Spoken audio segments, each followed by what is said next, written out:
muslimin yang kami muliakan, sekarang puncak yang harus saya sampaikan kepada Bapak Ibu, awas, tangkap ini baik-baik. Puncak yang harus saya sampaikan pada ibu-ibu adalah saat huru hara di Timur Tengah terjadi, disebut dengan Arab Spring. Dari 2010, puncaknya adalah Suriah. 2011, Maret 2011, puncak keributan di Timur Tengah, di mana pemerintahan Bashar Assad membantai rakyatnya sendiri dari Ahlus Sunnah wal Jamaah sampai hari ini. Maka lihat kebrutalan Israel di Palestina, apalagi tahun ini. Kalaulah bukan karena Allah obrak-abrik Israel itu dengan COVID-19 dan juga pertengkaran internal yang sangat heboh saat ini, di mana ada banyak tuntutan, puluhan ribu warga turun ke lapangan minta Benyamin Netanyahu turun karena terjebak dalam kasus korupsi, pembakaran dan juga ribut yang luar biasa. Kalau bukan itu sudah habis Palestina oleh Israel sekarang nih, Pak. Dan ingat hadis Nabi. Ini kunci dari saya untuk kita semua. Idza fasada ahlus Syam fala khaira fikum. Kalian saksikan nanti di akhir zaman, kalau penduduk negeri Syam sudah diobrak-abrik, sudah diusir dari tanah airnya, sudah diperangi, dihancurkan rumah-rumah dan masjidnya, sekolah-sekolah dan rumah sakitnya, sudah ditangkap, disiksa, dibunuh, sudah dipaksa murtad. Apabila itu sudah kalian saksikan di akhir zaman, kata Rasulullah, maka kalian yang ada di muka bumi tidak akan lagi ada menyaksikan kebaikan-kebaikan di muka bumi, kecuali kerusakan pula. Sekarang lihat, bandingkan apakah yang kita saksikan sekarang lebih baik daripada sebelum-sebelumnya. Silakan Bapak Ibu menjawab sendiri. Kondisi perpolitikan di seluruh dunia termasuk Indonesia, mana yang lebih baik sekarang atau 10-20 tahun yang lalu? Mana yang lebih rusak? Mana yang lebih jelek? Mana yang lebih buruk? Sekarang apa bukan? Sekarang. Kondisi perekonomian, mana yang lebih buruk, mana yang lebih berat, mana yang lebih terbebani kita sekarang atau 10, 20, 30 tahun yang lalu? Jawab, mana yang lebih berat? Sekarang ya, sekarang. Yang ketiga, kondisi moral anak-anak bangsa, anak-anak muda, mana yang lebih berat? Sekarang atau 10, 20, 30 tahun yang lalu? Mana yang lebih berat? Kondisi pendidikan, mana yang lebih berat? Sekarang atau 10, 20, 30 tahun yang lalu? Mana yang lebih berat? Sekarang ya. Coba perbandingkan kondisi kesehatan dunia, bukan hanya Indonesia ya. Mana yang lebih berat kondisi kesehatan? Sekarang atau 10, 20, 30 tahun yang lalu? Sekarang. Kondisi bumi, bencana-bencana alamnya, kalau Bapak Ibu mengikuti perkembangan berita alam sekarang, mengerikan Pak. Hampir setengah bumi ini tenggelam dalam bencana-bencana besar. Dan manusia juga sedang dihadapkan kepada peperangan besar. Mungkin saja perang dunia ketiga sebentar lagi akan meletus. Mengerikan Pak. Kalau kita lihat, maka ketemulah hadis Nabi. Apa kata Rasulullah? Kuncinya adalah kalau negeri Syam sudah diobrak-abrik, maka tidak tersisa lagi kebaikan pada kalian seluruh muka bumi. Perintah Nabi adalah badiru bil a'mali fitanan ka qita'il lailil muzlim yusbihu ar-rajulu fiha mu'mina wa yumsi kafira, yumsi mu'mina wa yusbihu kafira, ba'u dinahum bi'aradin minad dunya. Berlomba-lombalah kalian saat kalian menyaksikan fitnah-fitnah telah terjadi. Berlomba-lombalah kalian. Ternyata fitnah-fitnah itu ditafsirkan oleh Rasulullah dengan hadis yang lain. Wal fitanu bisyam. Fitnah-fitnah itu adalah di negeri Syam, bukan Xinjiang, bukan Rohingya, bukan Yaman, bukan Arab Saudi, bukan Mesir, bukan Sudan, bukan Pakistan, bukan India, bukan Cina, bukan Indonesia. Fitnah itulah negeri Syam. Dan Nabi mengatakan, kalau sudah membara api fitnah di negeri Syam di akhir zaman, kalian yang menyaksikannya wajib sudah saatnya berlomba-lomba memperbanyak amal soleh. Berlomba-lomba memperbanyak amal soleh. Badan itu kelihatan, terang-teranganlah menunjukkan amal soleh. Ya, terang-terangan berinfak, terang-terangan sholat duha, terang-terangan puasa, terang-terangan untuk baca Quran, terang-terangan untuk yang baik-baik, terang-terangan aja, dan berlomba dengan yang lain. Karena ini saatnya. Sebab apa? Dalam Al-Quran surat Al-An'am ayat 158, orang-orang yang banyak amal soleh lah sementara dia orang yang beriman sebelumnya, amal solehnya banyak. Hanya mereka yang sangat dijaga oleh Allah nanti di akhir zaman. Mereka sangat Allah jaga, orang-orang yang banyak beramal soleh. Contoh, saya kasih contoh sedikit. Jangan khawatir Pak, jam 10 tepat kita selesai. Jadi jangan gelisah. Siapa tahu ada yang belum makan dari habis puasa tadi. Saya tidak akan zalimi Bapak Ibu semua. Contoh, waktu kejadian Dukhon nanti, kata Rasulullah, Dukhon itu sangat menyiksa bagi orang kafir, orang munafik, orang fasik, ahli maksiat, serta orang-orang yang memiliki aliran-aliran sesat dari umat Nabi. Tersiksa mereka Pak dengan Dukhon. Dukhon itu kan tadi kabut asap bersatu dengan debu yang teramat sangat tebal. Saking tebalnya, matahari tak satu pun yang tembus ke bumi. Jarak telapak tangan dengan wajah saja tak mampu melihat apa-apa saking tebalnya. Khusus bagi orang kafir, orang munafik, ahli maksiat dari umat Nabi Muhammad, orang fasik, ya, orang-orang yang beraliran sesat, mereka tersiksa oleh Dukhon. Bagaimana bentuk siksaannya? Kulit mereka melepuh semua seperti masuk dalam oven. Kedua bola mata mereka seperti mau keluar saking panasnya. Gendang telinga mereka seperti mau pecah, sementara mereka menghirup udara yang sangat panas, menjadikan paru-paru mereka, jantung mereka tersiksa. Kata Rasulullah, lubang hidung mereka mengeluarkan asap, mulut mereka mengeluarkan asap, lubang dubur mereka mengeluarkan asap. Tapi orang-orang yang beriman dari umatku, yang imannya bagus sebelum kejadian itu, orang-orang yang setelah mereka beriman, amal solehnya banyak, amal solehnya baik, amal solehnya bagus sebelum kejadian itu, mereka seluruhnya selamat berkat iman dan amal soleh mereka. Makanya ini kunci kenapa Nabi memerintahkan kalau fitnah di negeri Syam sudah terjadi, berlomba-lombalah kalian memperbanyak amal soleh supaya kalian termasuk yang selamat. Bagaimana keselamatan orang-orang beriman ketika Dukhon terjadi? Mereka hanya seperti terserang flu dan demam saja, kata Rasulullah. Ketika matahari kembali nampak, ya, orang-orang kafir sudah berubah bentuknya jadi jelek-jelek, jadi jelek-jelek Pak, melepuh-melepuh semuanya, ya. Sementara orang beriman masih tetap handsome, wanita-wanitanya masih normal, masih cantik-cantik, kulitnya masih bersih-bersih. Tapi orang fasik, orang munafik, ahli maksiat tersiksa seluruhnya. Masya Allah. Amal soleh di akhir zaman adalah kunci segala-galanya.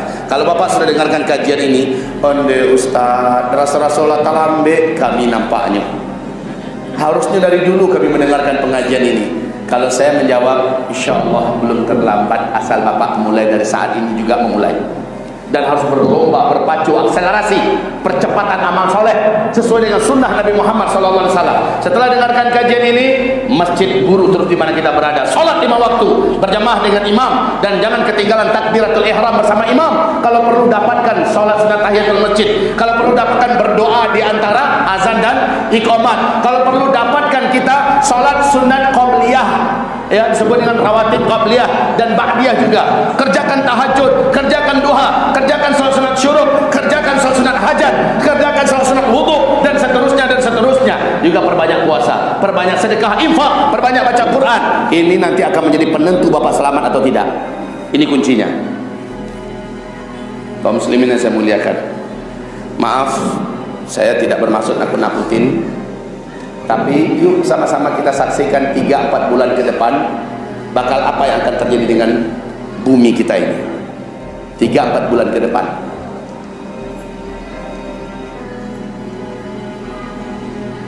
Dan kita lihat yang akan Allah selamatkan hanyalah orang-orang beriman yang beramal soleh. Insya Allah. Untuk kita semua masih ada waktu berlomba-lomba memperbanyak amal soleh. Dari 2017, dengarkan ceramah-ceramah saya dari 2017. Apa yang akan terjadi tahun-tahun ke depan, semuanya terjadi sekarang. Semuanya terjadi sekarang. Termasuk saya menyampaikan, ayo persiapkan wahai Bapak Ibu. Sekarang ini, waktu itu ya, belilah emas. Siapa yang punya duit sekarang, menabunglah dalam bentuk emas. Karena Nabi mengatakan emas di akhir zaman akan menjadi sangat mahal dan harganya tidak akan terjangkau lagi. Kemudian uang kertas tidak berharga berserakan di pinggir jalan. Waktu itu saya menyeru, ayo belilah emas. Sekarang harga emas sudah melambung tinggi, bahkan tertinggi dalam sejarah emas di dunia. Baik Bapak Ibu, Saya sampaikan. Sekarang ini bahkan kalau ada yang masih menyimpan duit agak-agak sedikit banyaknya, masih tetap saya anjurkan belilah emas, walaupun sedikit, 1 kilo 2 kilo, simpan baik-baik. Ustaz, saya selalu ketika cerita tentang belilah emas kayak gini, pada ketawa kaum muslimin. Mungkin sekilo 2 kilonya gitu ya, sedih juga saya. Padahal negeri kita ni kayanya Pak, tambang emas di Indonesia ini, ya Allah. Freeport yang kita sangka hebat sekali emasnya itu, masih kalah beberapa titik emas yang lain di Indonesia. Kita ini kaya raya Pak. Sekilo 2 kilo itu kecil sebenarnya. Sudahlah, kalau memang kita nggak mampu, biarlah saya turunkan sedikit. Kalau ada duit tabungan kita, menabunglah dalam bentuk emas 1 gram, 2 gram, baik itu emas murni atau emas logam murni, emas batangan, atau mungkin juga emas perhiasan, menabunglah dalam bentuk emas. Kalau tidak Bapak menyesal. Sebaik tabungan adalah menabunglah kepada Allah, sisakan untuk survive kita di akhir zaman. Tabunganlah kepada Allah. Tapi sebaik persiapan akhir zaman adalah amalan soleh, doa dan doa. Coba lihat, ternyata ini kesimpulan pengajian ya.